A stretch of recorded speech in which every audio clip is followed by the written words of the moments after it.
সূরা শুআরা ৮৮ থেকে ৮৯ নম্বর আয়াতের অংশটা তেলাওয়াত করেছিলাম। আল্লাহ পাক রব্বুল আলামিন ইরশাদ করেছেন, ইয়াউমা লা ইয়ানফাউ মালুন ওয়ালা বানুন। ইয়াউমা এর তাফসীর হলো যেমন তেমন দিন নন, এই দিন মানে হলো কিয়ামতের দিন। বলি সুবহানাল্লাহ। ইয়াউমা সেদিন, লা ইয়ানফাউ কোনো কাজে আসবে না, মালুন আপনার মাল সম্পত্তি। কিয়ামতের কঠিন মুসিবতের সময় আপনার মাল দৌলত সম্পদ কোনো কাজে আসবে না। ওয়ালা বানুন এই যে আপনার কলিজার টুকরা সন্তান সন্ততি, প্রিয়তমা স্ত্রী, মা বাবা কোনো কাজে আসবে না। হায় হায় কি হবে সেদিন। ইয়াউমা লা ইয়ানফাউ মালুন ওয়ালা বানুন সেদিন আপনার আমার সন্তান সন্ততি, প্রিয়তমা সেই স্বামী স্ত্রী কোনো কাজে আসবে না, সেই মা বাবা কোনো কাজে আসবে না, সন্তান সন্ততি কলিজার টুকরা তারা কোনো কাজে আসবে না। আপনার মাল সম্পদ, আপনি বর্তমানে কোনো একটা সমস্যায় জর্জরিত হয়েছেন, টাকা পয়সা লেনদেন করলে সেটা সলভ হয়ে যাচ্ছে। আপনি একটা বিচারের কাঠগড়ায় গেলেন, সেখানে যদি অপর পক্ষ 10,000 20,000 টাকা দেয়, আপনি যদি 50,000 টাকার একটা বান্ডিল দিয়ে দেন, নিমিষের মধ্যে ফয়সালা আপনার হয়ে যায়, ঠিক কিনা? সারা পৃথিবীর এই অবস্থার মধ্যে আপনি হয়তো টাকা দিয়ে, পয়সা দিয়ে নিমিষের মধ্যে অনেক কিছু ক্রয় বিক্রয় করতে পারবেন, কিন্তু আল্লাহ পাক রব্বুল আলামিনের দরবারে সেদিন থাকবে না কোনো ঘুষের কারবার, সেদিন থাকবে না কোনো লেনদেনের কারবার। কুল্লু মান আলাইহা ফান ওয়া ইয়াবকা রাব্বুকা যুল জালালি ওয়াল ইকরাম। কুল্লু মান আলাইহা ফান, সব কিছু ধ্বংস হয়ে যাবে সেদিন, সব ফান হয়ে যাবে, ধ্বংস হয়ে যাবে। শুধুমাত্র আল্লাহ পাক রব্বুল আলামিন সেদিন থাকবেন। বলি আলহামদুলিল্লাহ। সব কিছু ধ্বংস হয়ে গেলে আমরা জানার পরেও, আমি একদিন মারা যাব সেটা জানার পরেও কেন এত প্রতিযোগিতা ধন সম্পদ নিয়ে, এত প্রতিযোগিতা? আমি অন্যায় করেছি, সেই অন্যায়কে দামাচাপা দেওয়ার জন্য লক্ষ লক্ষ টাকা বিলিয়ে দিচ্ছি কেন? চুরে যদি কোনো কিছু চুরি করে নেই, ডাকাতি করে নেই, সিসিটিভি ফুটেজটা আমরা চেক করি কিনা? সিসিটিভি ফুটেজটা চেক করে দেখি কে নিয়েছে, পরে শনাক্ত হয়ে যায় অমুক ধরা খেয়েছে, তাকে ধরে আমরা পুলিশের হেফাজতের মধ্যে দিই, শাস্তি দিই কিনা? তো দুনিয়াতে যদি সামান্য একটা সেন্সর বোর্ডের মাধ্যমে, সামান্য একটা ক্যামেরার মাধ্যমে যদি আপনারা আমাকে সুর শনাক্ত, ডাকাত শনাক্ত করে যদি জেল হাজতের মধ্যে কারাদণ্ড বা মৃত্যুদণ্ড দেয়, আল্লাহর ওই হাজতের মধ্যে তার চেয়ে বড় ক্যামেরা ফিট নাই। যে আল্লাহ পাক রব্বুল আলামিন আমাদেরকে সৃজন করেছেন, সৃষ্টি করেছেন, সে আল্লাহর কাছে কি তার চেয়ে বড় কিছু নাই? আছে। ইল্লা মা আতাল্লাহ বিকলবিন সালিম। সেদিন যখন কোনো কিছু কাজে আসবে না, সেদিন তখন আপনার পরিজন, সন্তান সন্ততি, আপনার আমার কোনো ভাই ব্রাদার যখন কোনো কাজে আসবে না, সেদিন শুধু কলবে সালিম, ওই পরমাত্মা সেদিন কাজে আসবেন। ওই পরমাত্মা কলবে সালিম বলা হয় ওই আত্মাকে, যেই আত্মাটা আপনি সব সময় আল্লাহর জিকিরের মধ্যে রাজি রেখেছেন, যে আত্মাটাকে আপনি কুমন্ত্রণা আসতো, পরনিন্দা আসতো, মাথার মধ্যে বিভিন্ন কুটিল বুদ্ধি আসতো, পেঁচ আসতো, সেই পেঁচগুলাকে আপনি প্রায়োরিটি দেন নাই।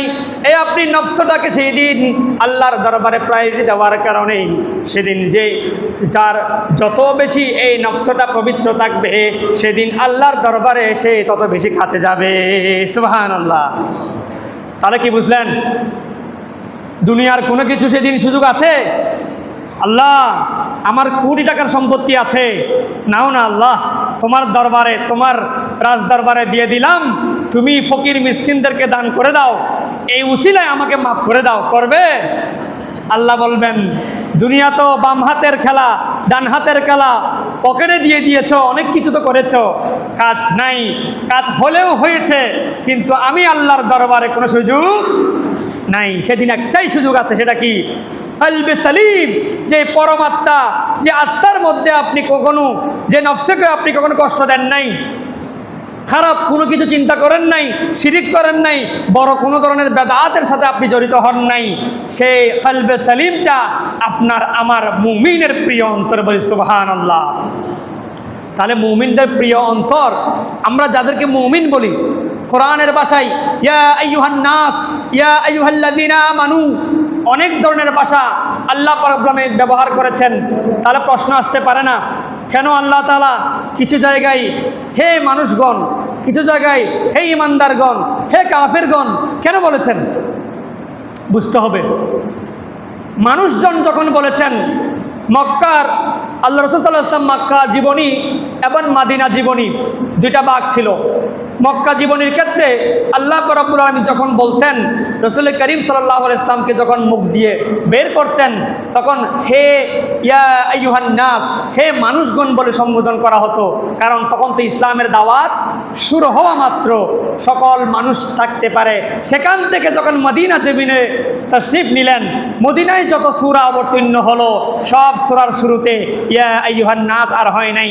তখন যারা ঈমানদার এনেছে, শত কষ্টের মধ্যেও আল্লাহ রাসূলের দামান ধরেছে, তাদেরকে সম্বোধন করে বলা হলো ইয়া আইয়ুহাল্লাযীনা আমানু, হে ঈমানদারগণ। বলুন সুবহানাল্লাহ। তাহলে ঈমানদারগণের দাম বেশি না কম? বেশি। ঈমানদারদের দাম বেশি।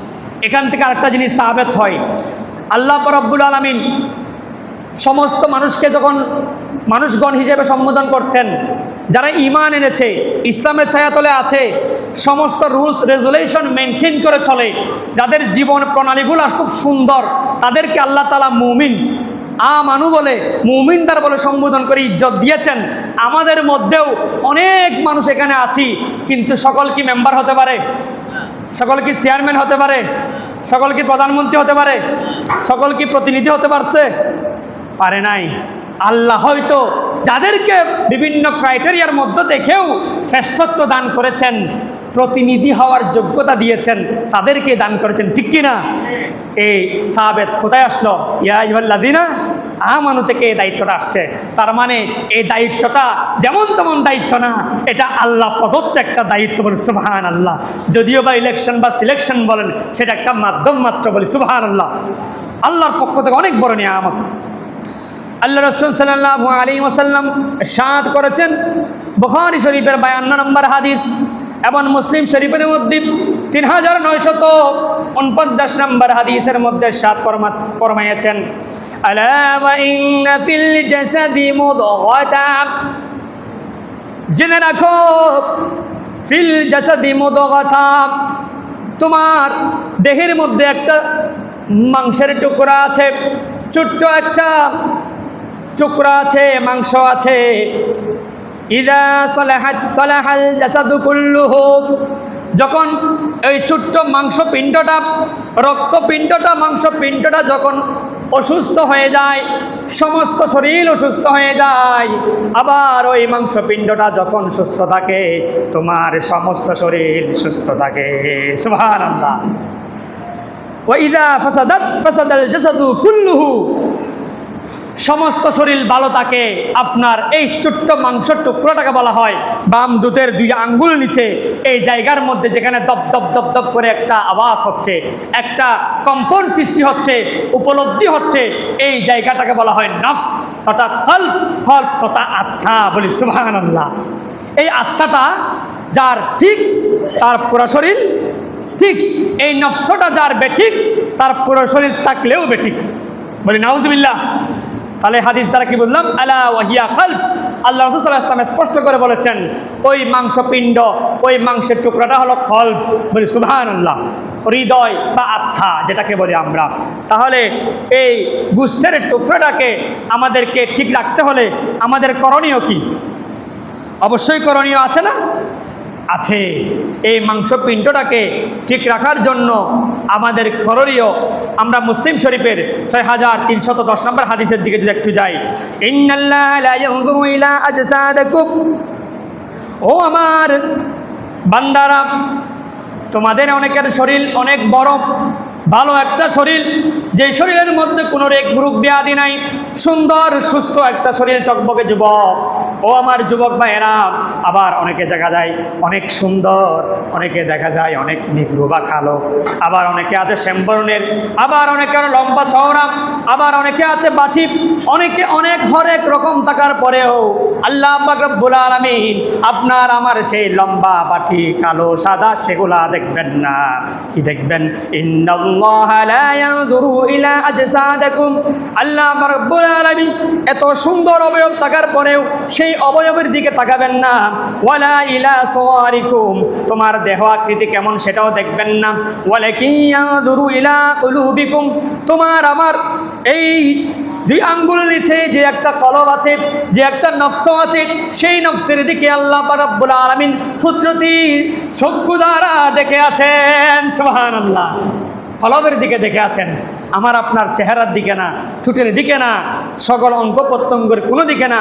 ইলা কুলুবিকুম ওয়া আশারা বিআসাবিহিম ইলা সদরিহি, যে আত্মা অতি মূল্যবান, ওই মূল্যবান আত্মার মধ্যে আল্লাহর নিকট সবচেয়ে প্রসিদ্ধ আত্মা হলো যে আত্মার মধ্যে সবসময় আল্লাহর জিকির থাকে। বলুন সুবহানাল্লাহ। সেজন্য কোরআন কারীমের মধ্যে আল্লাহ রাব্বুল আলামিন ইরশাদ করেন, ইয়া আইয়ুহাল্লাযীনা আমানু উযকুরুল্লাহা যিকরান কাসীরা, হে ঈমানদারগণ তোমরা বেশি বেশি আল্লাহর জিকির করো। বলুন সুবহানাল্লাহ। কারণ এই কলবটাকে একমাত্র জিকিরেই শান্তি করতে পারে, কলবটাকে জিকির শান্তি করতে পারে, সেজন্য বেশি বেশি জিকির করতে হবে। সূরা আহজাবের 35 নম্বর আয়াতের মধ্যে সেম বর্ণনা দেওয়া হয়েছে, ওয়াযাকিরিনাল্লাহা কাসীরা ওয়াযাকিরাত আ'আদাল্লাহু লাহুম মাগফিরাতান ওয়া আজরান আযীমা।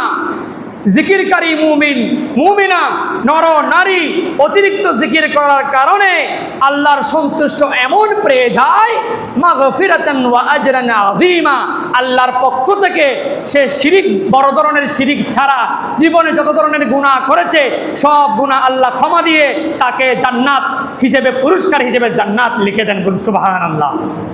তাহলে জান্নাত পাওয়া কঠিন না সহজ? সহজ। আমরা কঠিন করে ফেলেছি। কারণ কি?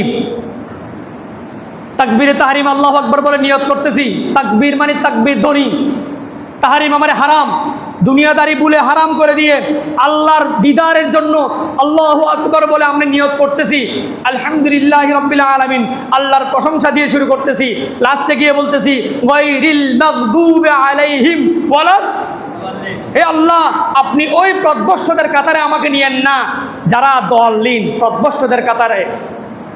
আবার আমি আল্লাহকে বলতেছি আনআমতা আলাইহিম, এমন একটা আমাকে পথ দেন, সিরাতাল্লাযীনা আনআমতা আলাইহিম, সরল সঠিক একটা পথ দেখান, যে পথে গেলে আপনার পূর্বপুরুষ যারা গিয়েছেন সফল হয়েছেন তাদের কাতারে যেন আমিও থাকতে পারি। বলুন সুবহানাল্লাহ।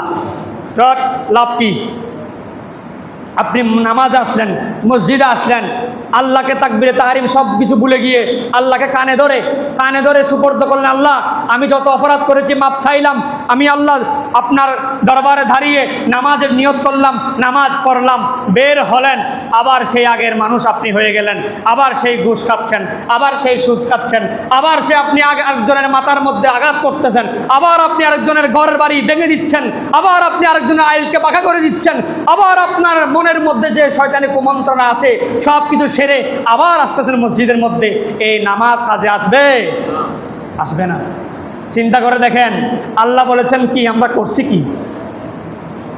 আল্লাহর দরবারে পানা চাচ্ছি, আল্লাহ আমাকে মাফ করে দিন, আমি দুনিয়ার সব কিছু আবার সেরে এসে আবার চাচ্ছি পানা। হ্যাঁ, তবে একটা মাধ্যম আছে, ইন্নাস সালাতা তানহা আনিল ফাহশাই ওয়াল মুনকার, নামাজ যদি আপনি নিয়মিত আদায় করেন দেখবেন আপনার কথায় কথায় মিথ্যা বের হয়। সে মিথ্যাটা আজকে আপনি 50টা মিথ্যা বললেন, কালকেও নামাজ পড়লেন, পরশুদিনে নামাজ পড়লেন, এরপরে 30টা 20টা 5টা, আস্তে আস্তে এক সময় দেখবেন যে জবান দিয়ে আপনি আল্লাহকে রাখেন, যে জবান দিয়ে রসুলের আপনি নাত পড়েন, রসুলের শানে দরুদ পড়েন, সেই জবান দিয়ে আল্লাহ আমি কি করতেছি, এই এক জবানে আমি মিথ্যা কথা বলতেছি, এই এক জবানে আমি আল্লাহ রাখতেছি, আমার এই জবান দরকার নাই, আজকে থেকে আমি মিথ্যা কথা ছেড়ে দিলাম। বলুন সুবহানাল্লাহ। এটাই হবে একজন মুমিনের আমল, হলো এটা। আপনি তখন বুঝতে পারবেন আপনি নিজেও একজন মুমিন, তখন আপনার খারাপ কাজগুলো যখন আপনার থেকে চলে যাবে। বলুন সুবহানাল্লাহ। বিষয়টা বুঝতে পারতেছেন তো? সেলফ ডিসকাস, আত্মশুদ্ধি, আত্মসমালোচনা যেটাকে বলা হয়। আমরা নিজেকে নিয়ে আমরা চিন্তা করি না, অন্য আরেকজনকে নিয়ে যেভাবে চিন্তা করি। বসে বসে চা খাচ্ছি, সামনে একজন যাচ্ছে, ছেলে বা মেয়ে যাচ্ছে, বেপরদা নারী যাচ্ছে, কাপল দুইজন ছেলে পুরুষ আর মেয়ে যাচ্ছে, আমরা সাথে সাথে কমেন্টস করে বসলাম, আল্লাহ জানে কোন কাজ সেরে যাচ্ছে। নাউজুবিল্লাহ বলেন। ভাই আর বোন যাচ্ছে রিক্সা করে, আপনি কমেন্ট করে বসলেন, আজকে 14 ফেব্রুয়ারি ভালোবাসা দিবসের দিন, নিশ্চয়ই তারা কোথাও যাচ্ছে। নাউজুবিল্লাহ বলেন। অথচ তারা দুইজন হলো ভাই আর বোন। নাউজুবিল্লাহ মিন যালিক। এমন অবস্থা, বেপরদাটা এমন অবস্থা হয়েছে আমাদের, বেপরদা হওয়ার কারণে আমাদের মাইন্ডের সেট আপটা এরকম হয়ে গেছে। পেয়ারা হাজিরিন, আমি আপনাদেরকে একটা অনুরোধ করব, দিন শেষে ইয়া নফসি ইয়া নফসি আমাকে করতে হবে। আমাদের কঠিন মুসিবতে আমি উঠব। আমার মা বাবা সেদিন কাজে আসবে না, আমার ছেলে সন্তান কাজে আসবে না, আমার জবাবদিহিতা আমাকে দিতে হবে। সেদিন আমার মা বলবে না, বাবা আমার কলিজার টুকরো সন্তান, আমার দাড়ি পাল্লা যে মাপা হচ্ছে, মিজানের পাল্লাই যে মাপা হচ্ছে, আমার আপনার আমল নামাটা, ও বাবা তুমি তো আমার কলিজার টুকরা ছিলা, আমার সুখে দুঃখে সবসময় আমাকে দেখেছিলা, আমার থেকে কিছু স্বভাব তোমার মিজানের দাড়ি পাল্লা একটু নাও না। আল্লাহ আমার থেকে কিছু স্বভাব দিয়ে ওই বান্দাকে, ওই আমার কলিজার টুকরো সন্তানকে তুমি আজকে কিয়ামতের কঠিন মুসিবত থেকে পার করে দাও, দিবে? ওই মা বাবা বলবে, না না রে বাবা, আমার যা কিছু আছে সেগুলো নিয়েও তো আমি টেনশনে পড়ে গেছি, আমার এই সমস্ত সামান্য আমল দিয়ে আমি নিজেও পার পেতে পারি কিনা জানি না, তোমাকে কীভাবে পার করবো, তুমি যাও যাও, আমি তোমাকে লা আদরি, আমি তোমাকে চিনি না, ও আমার বাবা, ও আমার স্বামী, ও আমার স্ত্রী, আমি তোমাকে চিনি না। ইয়া নফসি নফসি করে বলতে বলতে সকলে দৌড়াতে থাকবে। আখিরি জমিনের আখিরি জামানার উম্মত হিসেবে আমাদের জন্য একটা প্রায়োরিটি থাকবে, সেটা কি? সমস্ত উম্মতগণ যখন বিভিন্ন নবী রাসূলদের দরবারে যাবে, তাদের সামনে গিয়ে বলবেন, ও মুসা, ও ঈসা, ও ইব্রাহিম, আমাদেরকে একটু বাঁচান, পানি পান করান, তৃষ্ণায় তো গলা শুকায় গেছে, সামান্য জিহ্বার মধ্যে তো পানি নাই, কিছু নাই। কি হবে তখন? ওই নবীগণ সমস্ত উম্মতদেরকে ফয়সালা দিবে, একটা কথাই বলে দিবে, আমার তো কিছু করার নাই। হ্যাঁ হ্যাঁ হ্যাঁ, আজকে কঠিন মুসিবতের দিনে একজন আছে, একটা পতাকার নিচে বসে আছে, মাকামে মাহমুদ, হাউজে কাউসার নিয়ে বসে আছে ওই নবী, কামলেওয়ালা নবী আহমদ মুস্তফা, মুহাম্মদ মুস্তফা সাল্লাল্লাহু তাআলা আলাইহি ওয়াসাল্লামের দরবারে যাও। যেই দরবারে যেতে পারলে আর তোমার জীবনে কোনো আশঙ্কা থাকবে না। সুবহানাল্লাহ। সেখানে যেতে দেরি নাই। আল্লাহ রসুল তো অন্যান্য নবী উম্মতদেরকে সময় দেওয়ার সেই সময়টা থাকবে। আল্লাহ রসুল টাইট, হাদিসের মধ্যে আছে, লুঙ্গি থাকবে বা পায়জামা থাকলে সেটা টাইট করে নিবে, টাইট করে খুঁজবে আমার উম্মত কোথায়, আমার উম্মত কোথায়, রব্বি হাবলি উম্মতি, ও আল্লাহ আমার উম্মতদেরকে তুমি পার করে দাও। সুবহানাল্লাহ। আমাদের মতো গুনাহগার বান্দাদেরকে যারা খানা ধরে আল্লাহর কাছে মাপ চাই, আবার গিয়ে অন্যায় করি, আবার মাপ চাই। অনেকে এমন অবস্থায় আছি, জুমার নামাজ ছাড়া মসজিদের মধ্যে আসে না। লাভ নাই এই মসজিদ, জুমার জন্য মসজিদ 2 তলা 3 তলা করে লাভ নাই। কি লাভ? জুমার নামাজের জন্য মুসল্লি, নাকি 5 ওয়াক্ত 5 বার কানে ধরে আল্লাহর সুপর্দ করার জন্য মুসল্লি দরকার? 5 ওয়াক্ত 5 বার আল্লাহর শুকরিয়া, ওমা খালাকতুল জিন্না ওয়াল ইনসা ইল্লা লিয়াবুদুন। আল্লাহ আমাদের বানিয়েছেন ইবাদত করার জন্য, দুনিয়াদারি করার জন্য না। দুনিয়াদারি এটা জাস্ট একটা, এই পেটের যে খাবারের একটা মাধ্যম করে দিয়েছে, সেটাকে আইয়ুকুম আহসানু আমালা, আমরা কে কতটুকু ভালো কাজ করে এই পেটের মধ্যে হালাল রুজি রোজগার খাওয়াচ্ছি, ঢুকাচ্ছি, সেটা হিসাব করার জন্য পাঠানো হয়েছে। যারা হাজিরিন, বর্তমান সময়টা খুবই মারাত্মক একটা সময় যাচ্ছে। একজন মানুষ রাস্তায় অ্যাক্সিডেন্টে পড়ে কাতরাচ্ছে, লাফাচ্ছে, রক্ত ভিজে যাচ্ছে, পুরো শরীরটা কাঁপাচ্ছে, কোনো একজন মানুষ নাই তাকে ধরার জন্য, কিন্তু মোবাইলটা ধরে ভিডিও করার মানুষ অভাব নাই, ঠিক কিনা? মোবাইল ধরে ভিডিওর মধ্যে আছে, ভাই অমুক জায়গায় অ্যাক্সিডেন্ট হয়েছে, আপনারা সবাই আসুন। কেন তুমি আগে যাও না? তুমি ভিডিওর মধ্যে না গিয়ে তুমি আগে হেল্প করো। ওই মানুষটাকে যত আগে যেতে পারবা মেডিকেলের মধ্যে, ওই মানুষটা বাঁচার সম্ভাবনা থাকবে। আমাদের মানুষের যারা আছে হুঁশ তাকে বলা হয় মানুষ। এই সংজ্ঞাটা আমি এই জন্য বলি, আমাদের হুঁশ দিন দিন চলে যাচ্ছে, সেজন্য আরেকজনের সমালোচনা না করে নিজের সমালোচনার দিকে আমরা একটু মনোযোগী হই, ধাবিত হই। দিন শেষে ইনশাআল্লাহ আমরাই হব সফল কাম, হব তো ইনশাআল্লাহ।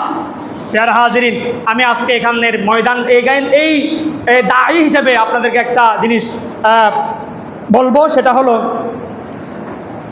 আমাদের সামাজিক রাজনৈতিক ব্যক্তিত্ব সহ প্রধান যারা আছেন, সারা বাংলাদেশের প্রধানমন্ত্রী সহ প্রেসিডেন্ট সহ অনেকে অনেক ধরনের বার্তা দিবেন, কিন্তু বার্তাগুলা যদি আমরা আমাদের কর্ণগৃহরে পৌঁছতে গেলে আমাদের এই যে আমাদের আলতাম মেম্বার সাহেব আসেন, উনি অনেক সময় দাঁড়িয়ে অনেকগুলো বার্তা আপনাদের দেয় কিনা, যেমন বর্তমানে তেলের সংকট আছে, তাহলে সকলে যেন তেলগুলা ভালো করে নিতে পারে। আপনি টাঙ্গি ফুল করে রাখতেছেন, আরেকজনের তো কষ্ট হয়ে যাচ্ছে। ও 1 লিটার না থাকার কারণে ওর চাকরিতে যেতে পারতেছে না, চাকরি নষ্ট হয়ে যাচ্ছে, কেরিয়ার ধ্বংস হয়ে যাচ্ছে, ওর রুজি রোজগার বন্ধ হয়ে যাচ্ছে। এই বিষয়টা মাথায় রাখতে হবে। আমরা এই হুঁশ জ্ঞানগুলো না চলার কারণে নিজের জায়গা থেকে আমরা স্মরণ হলে, নিজের জায়গা থেকে ঠিক থাকলে, তাহলে আমাদের মেম্বার বলেন, চেয়ারম্যান বলেন, জনপ্রতিনিধি বলেন, দিন শেষে সারা বাংলাদেশ ঠিক হয়ে যাবে, ঠিক কিনা? সেজন্য আমরা এখন থেকে আরেকজনের কি সমস্যা সেটা চিন্তা না করে আমার কি সমস্যা সেটা চিন্তা করবো ইনশাআল্লাহ। সেজন্য আমি একটা তাসবিহ বলে যে আজকের থেকে আমরা বেশি বেশি লা ইলাহা ইল্লাল্লাহ, লা ইলাহা ইল্লাল্লাহ জিকির করবো ইনশাআল্লাহ। সুবহানাল্লাহ বলবো, সুবহানাল্লাহ, সুবহানাল্লাহ, সুবহানাল্লাহ। একেবারে না পারলে 5 ওয়াক্ত নামাজের মধ্যে 5 বারে আমলটা করবো। 33 বার সুবহানাল্লাহ, 33 বার আলহামদুলিল্লাহ, 33 বার আল্লাহু আকবার, 34 বার আল্লাহু আকবার বলে মোট 99 বার হয়। আরেকবারের মধ্যে গিয়ে লা ইলাহা ইল্লাল্লাহু মুহাম্মাদুর রাসূলুল্লাহ সাল্লাল্লাহু আলাইহি ওয়াসাল্লাম বলে আমরা সমাপ্ত করব। এবং প্রত্যেকটা নামাজের পর এ তাসবির পরে কালেমায়ে শাহাদাত, কালেমায়ে তাইয়্যিবার পাশাপাশি আমরা একবার না পারলেও 5 বার হলেও আমরা দরুদ শরীফ আদায় করব ইনশাআল্লাহ। দরুদ শরীফ আদায় করলে সরাসরি আল্লাহর দরবারে পৌঁছে যায়, কারণ আল্লাহ রসুলের মাধ্যমে ফেরেশতাগণ সেখান থেকে নিয়ে পৌঁছায় দেয়। তো আমি আপনাদেরকে এই আলোচনা রাখবো। আরেকটা বিষয়, যেহেতু আত্মসমালোচনার বিষয়ে কথা বলছি, সেহেতু আরেকটা বিষয় বলতে হচ্ছে।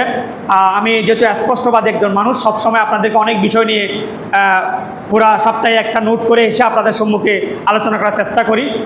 মানুষ মাত্রই ভুল ভ্রান্তি হয়তো হতেও পারে, কোনো ভুল ভ্রান্তি যদি হয়েও থাকে সেই দিক থেকে আপনারা চিন্তা করবেন, দেখবেন, বলবেন, অসুবিধা নাই। তবে আমি চেষ্টা করি কোরআন হাদিসের আলোকে সেই স্পষ্ট বার্তাগুলো আপনাদেরকে পৌঁছে দেওয়ার জন্য। আর আপনাদের যদি বিশেষ করে ইয়াং সোসাইটি যারা আছেন, আপনাদের কোনো বিষয় থেকে থাকে, আমি উন্মুক্তভাবে বলতেছি, কোনো মাসাইল বা কোনো একটা বিষয়ে, বা আপনাদের এই সমাজের মধ্যে আমাদের মেম্বার সাহেবের মাধ্যমে কি এই সমাজের মধ্যে কোন ভাইরাসটা এখন ছড়াচ্ছে, কোন সমস্যাটা এখন চলতেছে, ওই বিষয়ের আলোকে আপনি হুজুর আগামী সপ্তাহে আলোচনা করবেন। আপনাদের থেকে এরকম টপিক দিলে আমার জন্য আরও বিষয়বস্তুটা নির্ধারণ করে, কারণ যখন গায়ে অসুখ হয় সাথে সাথে ট্যাবলেট খেতে হয় না, সাথে সাথে অসুখ সারতে হয়। সেজন্য আমাদের সাথে সাথে যদি আমরা মেসেজটা দিতে পারি তাহলে আপনাদের জন্য উপকার হয়। সেজন্য আমার নিজ থেকেও আমি যদিও বা কিছু টপিক আলোচনা করার জন্য নির্ধারণ করে আসি, আমি আপনাদেরকে অনুরোধ করব আপনারা কিছু বিষয় আপনারা সাজেস্ট করে আমাকে দিবেন, ওই বিষয়ের আলোকে ইনশাল্লাহ আমি আলোচনা করব ইনশাল্লাহ। আর সাথে সাথে আরেকটা বিষয় আপনাদের মেসেজ দিচ্ছি, আজকে যদিও বা মাইকে বলার বিষয় না, আমি স্পষ্টভাবে সকলের সামনেই বলে দিচ্ছি, মাশাআল্লাহ আমরা আলহামদুলিল্লাহ যে এত সুন্দর একটা মসজিদ আমরা এখানে পেয়েছি, যে মসজিদ